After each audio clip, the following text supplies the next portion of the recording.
Le groupe ABBA était connu pour son harmonie impeccable, tant au niveau de la musique que de l'apparence. Mais en coulisses, la tension couvait entre Agnetha Fältskog et Anni-Frid Lyngstad, plus connue sous le nom de Frida. Quelles sont les causes de cette rivalité? Aujourd'hui, Benny Andersson révèle enfin la vérité sur les raisons pour lesquelles Frida était si incroyablement jalouse d'Agnetha. Si vous avez toujours aimé ABBA, tapez 1 dans les commentaires. Si vous ne connaissez pas leur histoire, tapez 0 et préparez-vous à découvrir la vérité sur leur dynamique. Le fait que Frida, également connue sous le nom de Anni-Frid Lyngstad, et Agnetha Fältskog existant dans les coulisses et à l'abri du regard du public a été porté à l'attention d'un grand nombre de personnes sur l'Internet au cours de ces dernières années.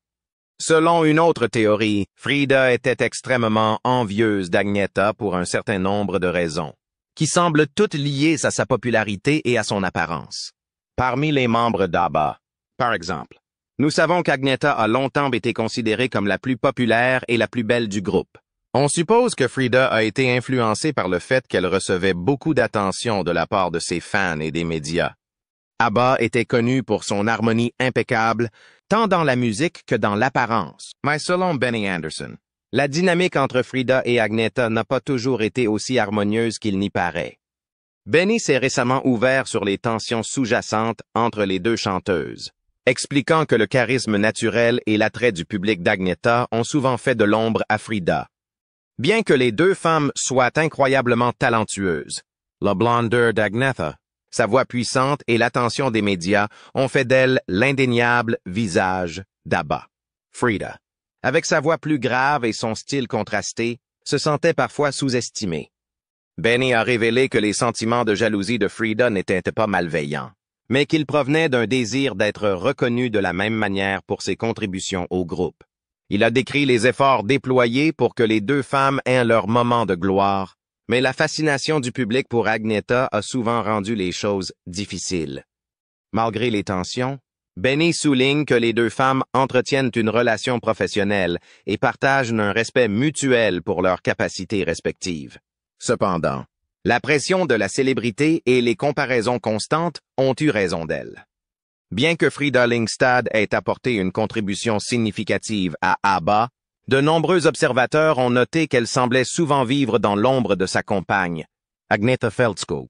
Pendant les années les plus fastes du groupe, l'attention constante des médias sur l'apparence et la présence charismatique d'Agnetha sur scène a fait d'elle le visage de facto d'ABBA.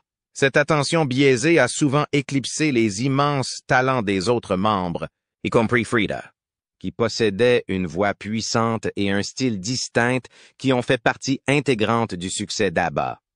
Faire partie d'une équipe où l'un des membres devient le point central est particulièrement difficile dans l'industrie du spectacle, où la visibilité dicte souvent les opportunités et la réussite financière. Pour Frida, le déséquilibre de l'attention a probablement été d'autant plus poignant qu'elle a contribué de manière significative aux arrangements vocaux et aux performances du groupe.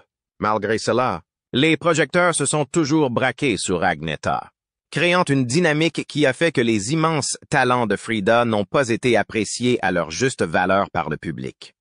Beaucoup ont supposé que le sentiment de mise à l'écart de Frida était aggravé par la dynamique musicale au sein d'ABBA. Agnetha a souvent pris la tête de certains des succès les plus emblématiques du groupe, et son rôle vocal de premier plan a naturellement fait d'elle une figure centrale de l'identité d'ABBA. Pour un groupe qui se targuait de collaborer, cette dynamique aurait pu représenter un défi pour Frida, qui était tout aussi capable de fournir des performances chargées d'émotions.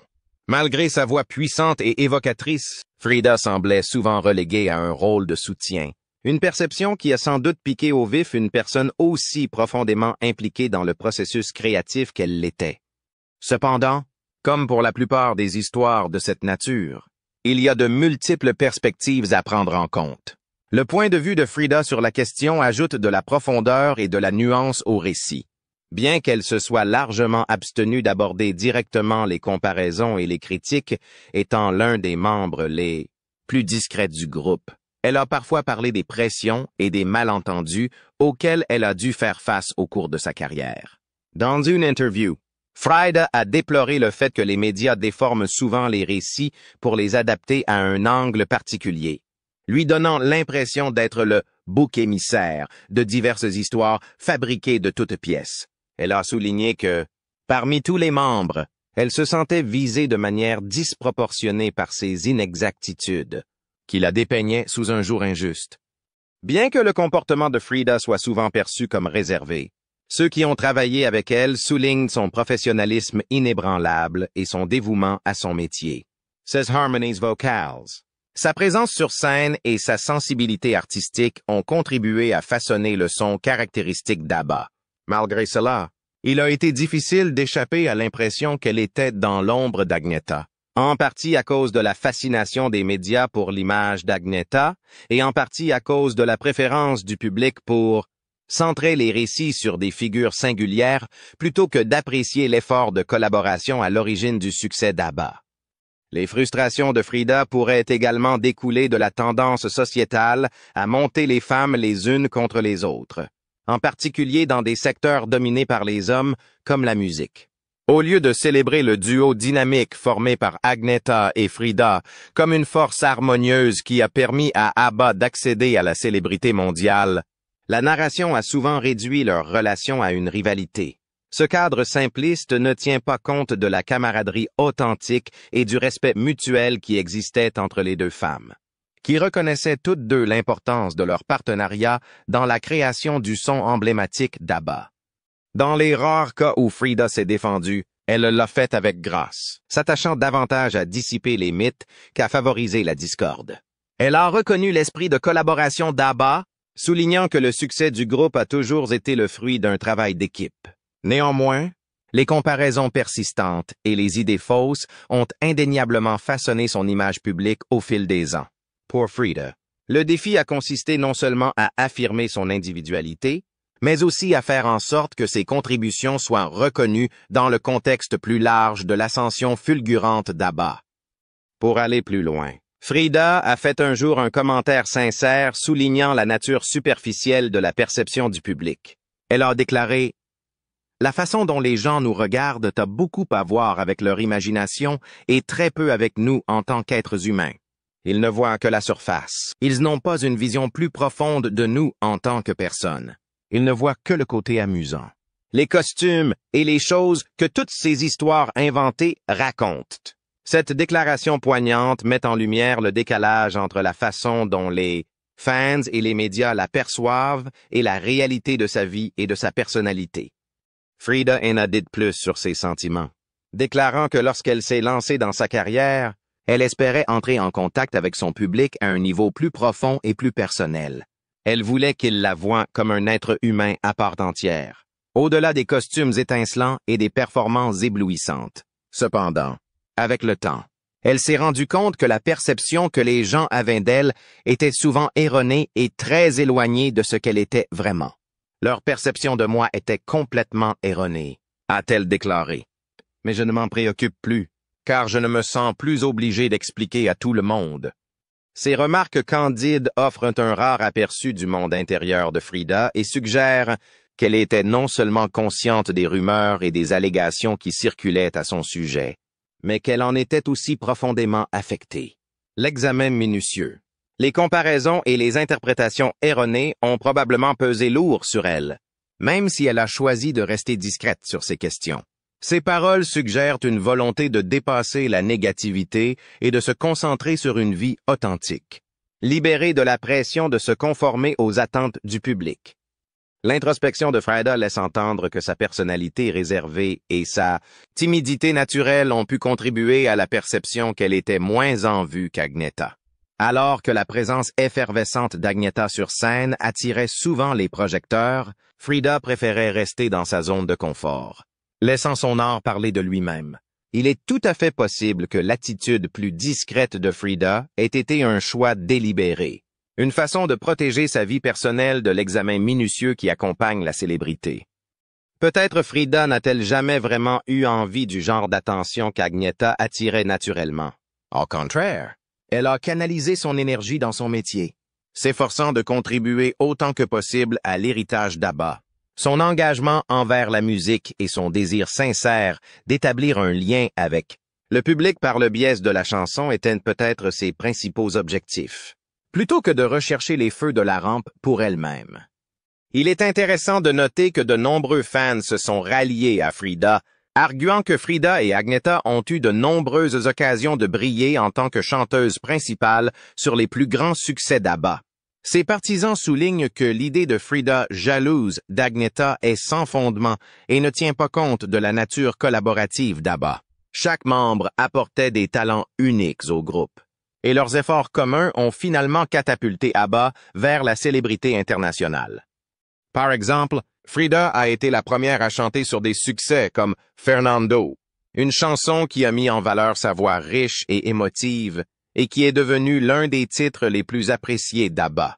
Elle a également pris la tête de chansons poignantes comme Slipping Through My Fingers, ajoutant de la profondeur et de la tendresse au répertoire du groupe. Quant à Agnetha, elle a ébloui le public avec ses interprétations emblématiques de classiques tels que Dancing Queen et The Winner Takes It All, consolidant ainsi sa place en tant que puissance vocale. Plutôt que de se disputer la vedette, Frida et Agnetha se complétaient mutuellement, créant une dynamique harmonieuse qui a fait partie intégrante du succès d'ABBA. Le contraste entre les tons chauds et terreux de Frida et les voix cristallines d'Agnetha a ajouté de la richesse et de la complexité à la musique d'ABBA, rendant leurs chansons intemporelles et universellement attrayantes. Il est essentiel de reconnaître que, malgré sa célébrité et son succès, Frida Lyngstad a enduré de nombreuses épreuves tout au long de sa vie. Son parcours a été marqué par de profondes tragédies personnelles, dont beaucoup sont restés en dehors des feux de la rampe. Frida a épousé en premières noces Ragnar Fredriksson, un vendeur et musicien suédois. En 1964, ensemble, ils ont eu 2 enfants et, pendant un certain temps, ils ont semblé construire une vie de famille stable. Cependant, alors que la carrière de Frida commence à prendre de l'ampleur, la pression de la célébrité et la distance croissante entre eux conduisent à la dissolution de leur mariage. Le couple divorce en 1960, marquant la fin de la première tentative de Frida de concilier vie personnelle et ambition professionnelle. Son deuxième mariage a eu lieu en 1968, lorsqu'elle a épousé un autre membre d'ABBA, Benny Andersson. Les fans du monde entier ont vu cette union comme un conte de fées, 2 stars de l'un des groupes les plus appréciés au monde se mariant. Cependant, la réalité était bien plus compliquée.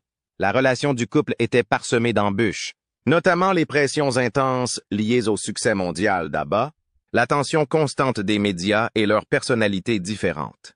Après seulement 3 ans de mariage, ils se séparent en 1980, mettant un terme à un autre chapitre de la vie personnelle de Frida.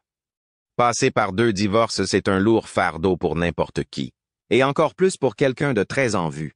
Mais les difficultés de Frida ne s'arrêtent pas là. En 1992, elle retrouve l'amour avec le prince Heinrich Rousseau-Royce de Plauen, un aristocrate suédois d'origine suisse et architecte paysagiste. Leur relation semble apporter à Frida un sentiment de paix et de stabilité, et le couple partage un lien fort, tragiquement. Ce bonheur a été interrompu lorsque le prince Rousseau est décédé d'un cancer en 1999. La perte de son mari bien-aimé laisse Frida dévastée, l'obligeant à faire face à une nouvelle perte personnelle. À ce chagrin s'ajoute la tragédie la plus déchirante qui soit, la mort de sa fille, Anne-Liselotte Fredriksson. En 1998, juste un an avant le décès du prince Rousseau, Anne meurt tragiquement dans un accident de voiture aux États-Unis. La perte d'un enfant est le pire cauchemar d'un parent. Et pour Frida, ce fut un coup insupportable. Le poids de la perte de sa fille et de son mari en si peu de temps témoigne des immenses défis émotionnels auxquels elle a été confrontée. Ces tragédies dressent le portrait d'une femme qui a non seulement survécu, mais qui a continué à se comporter avec grâce et dignité malgré les difficultés. Sa capacité à persévérer face à une perte aussi immense est profondément émouvante et offre un contraste saisissant avec l'image glamour souvent associée aux années ABBA. Elle nous rappelle également que la célébrité ne protège pas des difficultés de la vie. Dans le contexte de l'histoire d'ABBA, ces luttes personnelles donnent un aperçu important des décisions et des priorités de Frida. Par exemple, lors du lancement très attendu du projet Voyage d'ABBA. Frida et Agneta étaient toutes deux absentes. Les fans se sont interrogés sur les raisons de leur absence, certains se demandant si des désaccords personnels ou des tensions non résolues au sein du groupe n'avaient pas joué un rôle. Benny Andersson a souvent été interrogé sur la situation, les fans étant impatients de comprendre pourquoi Frida et Agneta avaient choisi de ne pas assister à un événement aussi marquant. Bien que les détails de leur absence restent largement spéculatifs, il est clair que les expériences de vie de Frida ont façonné ses choix et sa relation avec le public. Après avoir subi tant de pertes, il est compréhensible qu'elle donne la priorité à sa paix personnelle et à son bien-être, plutôt qu'à ses apparitions publiques. Les deux femmes se sont-elles disputées juste avant le lancement, et ont-elles décidé de ne pas faire front commun devant les caméras? Ou leur absence n'est-elle pas liée aux controverses qui les opposent? Pour éclaircir ce mystère, nous allons nous plonger dans les détails. Le lancement d'ABBA Voyage, qui a eu lieu à Londres, était un événement très attendu. Benny Andersson et Björn Ulvaeus y ont dévoilé la première nouvelle musique du groupe depuis 38 ans, ainsi qu'une nouvelle expérience de concert innovante. L'annonce, diffusée en direct à l'échelle mondiale, a marqué un moment historique dans l'histoire du groupe. Elle a confirmé que les 4 membres s'étaient réunis en studio d'enregistrement après près de 4 décennies pour produire un album complet de nouveaux morceaux. L'un des moments forts de l'événement a été la réflexion de Björn sur les liens et l'amitié durable qui ont inspiré le nouvel album. Il a souligné la force de leur connexion au fil des ans, suggérant que le processus créatif était alimenté par un profond sentiment de camaraderie. Pourtant, ironiquement, l'absence d'Agneta Fältskog et d'Annifrid Lyngstad, 2 des membres les plus importants du groupe, à une occasion aussi importante a fait froncer les sourcils. Si Benny et Björn se sont montrés enthousiastes et nostalgiques à propos de leurs expériences communes, leurs homologues féminines ont brillé par leur absence. Lors du lancement, Benny a raconté des anecdotes sur les séances de studio du groupe, expliquant comment les 4 membres ont rapidement repris leur rôle, naturel malgré l'écart de 38 ans qui les sépare de leur dernier enregistrement musical. Au départ, le plan était de produire seulement 2 nouvelles chansons. Mais l'alchimie entre les membres du groupe était si indéniable qu'ils ont décidé de saisir l'occasion et de créer un album entier. Benny a décrit l'expérience comme si le temps n'avait pas passé, soulignant la collaboration sans faille et la compréhension mutuelle qui caractérisait leur dynamique créative. Cependant, alors que Benny et Björn parlaient avec lyrisme du projet et partageaient de bons souvenirs du passé du groupe, ils n'ont pas mentionné la raison de l'absence d'Agneta et de Frida. Pour un événement d'une telle ampleur, leur absence a été remarquée et a laissé de nombreux fans dans l'expectative. S'agissait-il d'un choix personnel de ne pas assister à l'événement? Ou des dissensions plus profondes étaient-elles en jeu? L'absence d'explication de la part de Benny et Björn a ajouté une touche de mystère à l'affaire. Ce n'est pas la première fois qu'ABBA fait l'objet d'un examen minutieux. Des questions sur la dynamique entre ses membres se posent depuis l'apogée du groupe. Pendant ces années de gloire, ABBA n'était pas seulement un phénomène musical, mais aussi un enchevêtrement compliqué de relations personnelles. Agneta et Björn étaient mariés, tout comme Frida et Benny, et l'échec de ces 2 mariages s'est déroulé dans le contexte de leur énorme succès mondial. Leur vie professionnelle et personnelle étaient profondément imbriquées. Et ces complexités ont alimenté à la fois leur art et la fascination du public à leur égard. Pour en revenir au lancement de Voyage, les fans ne peuvent s'empêcher de se demander si l'absence d'Agneta et de Frida n'est pas le signe de tensions non résolues. Après tout, l'histoire du groupe a été parsemée de moments de discorde. Agneta a souvent été décrite comme la plus recluse du groupe, préférant une vie plus tranquille, loin des projecteurs. Frida, quant à elle, a été confrontée à d'importants problèmes personnels au fil des ans, ce qui a pu influencer sa décision d'éviter les événements publics. Il convient également de noter que l'implication de Benny et Björn dans les décisions créatives et managériales du groupe a toujours été plus importante. Ils ont souvent été perçus comme les forces motrices de la musique d'ABBA, tandis qu'Agneta et Frida étaient célébrés pour leur performance vocale. Cette dynamique a pu créer un sentiment de déséquilibre au sein du groupe, compliquant encore leur relation. L'absence des deux femmes lors d'un événement aussi important a donné lieu à d'innombrables théories. Était-ce une décision délibérée d'éviter les feux de la rampe? N'était-elle pas à l'aise avec la commercialisation de voyages ou avec l'attention qu'elle ne manquerait pas de susciter? Ou peut-être s'agissait-il d'une raison plus banale, sans rapport avec l'histoire interpersonnelle du groupe? Bien que les fans aient spéculé à l'infini, aucune réponse définitive n'a été apportée. Pour ajouter à l'intrigue, les commentaires de Benny et Björn lors du lancement semblaient soigneusement conçus pour se concentrer sur la musique et le projet lui-même, évitant toute mention de l'absence de leur coéquipier. Bien que cela puisse être interprété comme une façon de respecter la vie privée d'Agneta et de Frida, cela a également laissé place au doute et à la spéculation. Ce qui rend la situation encore plus convaincante, c'est le contexte dans lequel s'inscrit le projet Voyage. Il ne s'agit pas seulement d'un album de retrouvailles, mais aussi d'une expérience de concert inédite mettant en scène des avatars numériques des membres du groupe. Cette approche innovante a permis à ABBA d'établir un lien avec le public d'une manière totalement nouvelle. Mais elle soulève également des questions sur la manière dont les membres du groupe perçoivent leur propre héritage. Agneta et Frida étaient-elles moins enthousiastes à l'égard des avatars numériques? Ou leur absence était-elle davantage une question de priorité et de limites personnelles? Outre leur divorce et conflits personnels très médiatisés, une grande partie du travail qu'elles ont réalisé ensemble a également fait l'objet de critiques. Dans le cas d'ABBA, par exemple, il a été souligné que leur musique est souvent considérée comme un fromage Europop, bien que leurs chansons soient imprégnées d'un sens obsédant du temps. Même si c'est leur première chanson, Waterloo, qui est devenue un phénomène mondial et a remporté le concours Eurovision de la chanson en 1974. Elle se distingue par son caractère incroyablement distinct et sombre.